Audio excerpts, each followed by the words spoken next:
Paano ka magkakaroon ng dalawang ID kung ang requirements bago ka makakuha ng dalawang ID ay dalawang ID din? Kailangan po namin ng valid ID. Dalawang valid ID po. Po talaga pwedeng isa lang. Kailangan po yung dalawa. Ang policy kasi yan. Kung kailangan kumuha ko ng ID, kukuha ako. Hindi talaga rin kumuha ng ID. Yung pila kanina sa postal, napakahaba, init. Kailangan natin magbayad ng padulas. Pero yung mga may kakilala doon sa loob, walang kahirap-hirap, nagkakaroon sila ng ID. Eh, kaya ka nga kukuha ng ID dahil wala kang ID. Tapos hahanapan ka ng ID. Eh, kanino bang idea to? Tungkol ito sa isang babaeng kukuha sana ng pera na panggamot sana ng taong mahal niya pero hindi nga niya ito agad makukuha kasi nga kailangan daw niya munang magbigay ng dalawang valid IDs. Gawa naman siya ng paraan para nga makakuha ng ID pero hindi ito magiging madali lalo na't nasa Pilipinas siya and sobrang daming requirements yung kailangan na meron ka nga.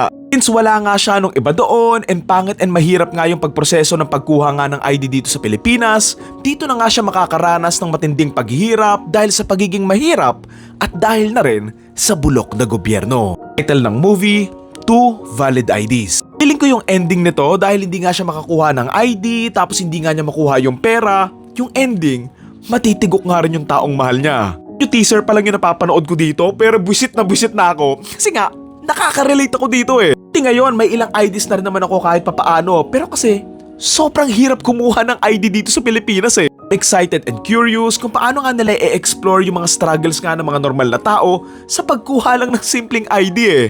Yung national ID nga, kung hindi papel, naka-online lang eh. Next naman natin yung ginagamit pang gawa ng national ID na magagamit naman sana natin yung mga national ID na yan. Pero ayun, katulad ko nakaramihan sa mga taong nagpagawa ng mga national ID, wala namang nakuhang national ID.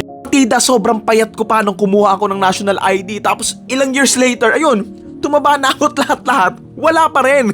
Ang maganda pa nga sa movie na to na nakakuha nga ng atensyon ko, yung pagiging simple ng concept pero totoong nararanasan ng karamihan sa mga Filipino. Pinakita nga sa trailer na hirap nga mismo ng pagkuha nga ng mga IDs kasi yung mismong mga opisina and all, hindi naman din kaaya-aya para sa mga taong pipila doon ng matagal eh. Tipin mo, pipila ka and mag-iintay ka ng matagal sa isang lugar na ang dumi-dumi nga ng mga opisina nila, ang pangit ng mga upuan, tapos ang nakakabwisit pa dyan, yung ang init-init doon sa loob ng lobby nila. Yung opisina ng mga nagtatrabaho naka-aircon, pero yung mga taong taxpayers din na nag-iintay nga doon na naglalakad ng mga dokumento nila, wala.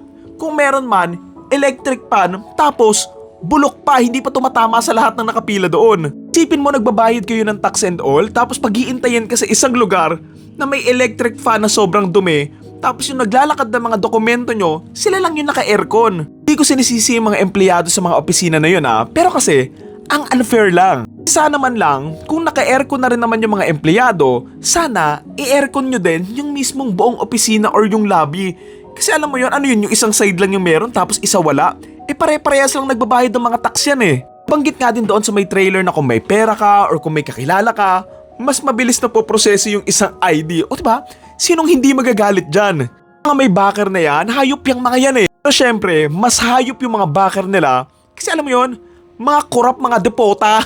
Alam mo, wala din naman yung mga yan kung in the first place, mabilis naman talaga yung pagpoproseso eh. Ayun, sobrang nakakabwisit lang talaga tong problema na to sa sistema nga dito sa atin. Sana maayos and matignan man lang ng mga opisyal na nakaupo eh. Pero ayun nga lang yung mahirap dyan kasi karamihan sa mga nakaupo nga sa gobyerno, mga mapera din. Kaya hindi nga nila gets yung mga struggles na mga ganito kasi nga may mga backer na sila, may mga kakilala, and alam mo yun, may VIP treatment sila even though pare-parehas lang naman tayong nagbabayad ng mga tax.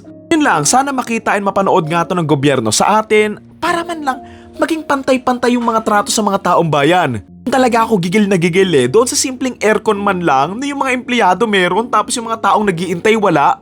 Ano yun?